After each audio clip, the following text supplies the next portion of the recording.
In my remarks today, I will discuss the current economic situation and outlook before turning to monetary policy.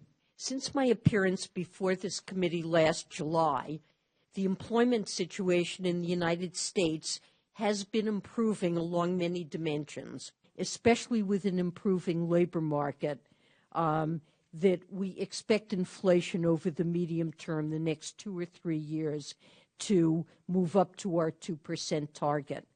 I don't believe in that the Fed should chain itself to any mechanical rule. I did not believe that in 1995. I do not believe it now.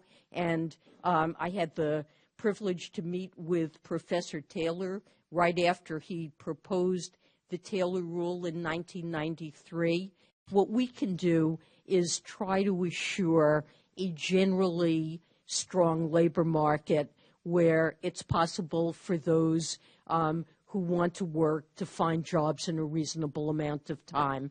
We can't determine the wages associated with those jobs. We're beginning to see discussions that these capital charges are sufficiently large. It's causing those firms to think seriously about whether or not they should spin off some of their enterprises to reduce their systemic footprint. And frankly, that's exactly what we want to see. The Federal Reserve is independent.